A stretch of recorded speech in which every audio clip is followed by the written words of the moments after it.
Hello mga kapandak, nag-voice over pala ako dyan kasi hindi masyadong yung boses ko dyan mga kapandak kasi malakas yung hangin. Papunta pala ako ng istirahan mga kapandak dahil kukunin ko yung lagayan ng salatan na dala ng aking amo mga kapandak. Nagkita-kita kasi sila ng kanyang mga kaibigan kasama niya sa trabaho. Kaya ayan mga kapandak, papunta na. Dito dati. Ganito pag sila yung mga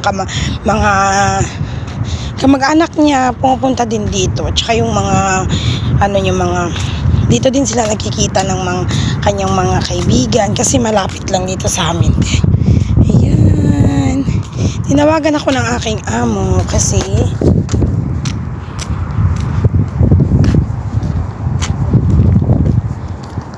ayan, tinawagan ako ng aking amo kasi kukunin ko yung dinala niyang lagayan ng pagkain.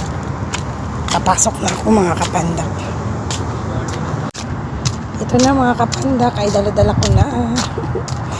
Ang nakalagay dito ay salad na binili ng aking amo kasi wala na kasi kaming mga gulay, so bumili na lang siya sa labas. Tingin naman may pusa, takot ang pusa. Takot kasi inistorbo ko naghuhukay, naghahakot. Naghuhukay.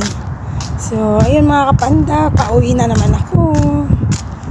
Lakad-lakad lang. Yan, di ba ang ganda dito? Kagandahan lang kasi ito ba yung pagkakatiwalaan tayong lumabas, pwede lang tayong lumabas, di ba? Pero hindi naman talagang pagkakatiwalaan kang lumabas kasi bawal naman yun. Eh, ganito lang na ako lang mag-isa. Dati kasi pag ganito, kailangan kasama yung mga anak niya. Eh, ngayon naman, buti naman. Sa tagal ko na dito, hindi naman talagang tagal na tagal ha. 2 years pa naman din ako mahigit. 2 years and 7 months? 2 years and 8 months. Yeah. 2 years and 8 months na rin ako dito mga kapanda, kaya medyo na rin naman siya. Parang kampante na. Hindi naman din ako lalayas. Tsaka kung lalayas ka, ano naman yung gagawin mo dito sa labas, diba? Kung magtatrabaho ka lang din naman sa labas, ganun din yun. Kasi kung sa labas ka, mahihirapan ka rin magtrabaho. Oo, makakapagtrabaho, makapaghanap ka ng trabaho. Siyempre, yung sa'yo pa yun lahat, diba? Pagkain, bahay, tutuluyan mo, sa'yo yun. So, dito ka na lang sa bahay. Libre naman pagkain. Okay lang yun, di ka pagagastos ng masyado, diba? Ayan, ilibot ko kaya yung mga paligid. Ayan, nakakahingal. Mga niya yun, mga kasama niya sa trabaho, mga teacher din yung mga kasama niya dun. Dati mga kapanda, kasama kami. Mga anak niya, ako, katagalan hindi na. Wala din naman kasamang mga bata eh. Minsan pag may kasamang mga bata, ayun, sasama kami. Pero sila lang mga kasama niya, mga teacher lang din. So ito na mga kapandak, pasok na tayo. Pakita ko sa inyo yung madumi na yung swimming pool, nag-swimming yung mga alaga ko kanina.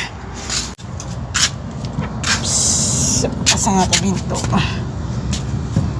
Yan, madilim na mga kapandak. Ayan yung swimming pool. Padumi na. Ito natin. Ayun.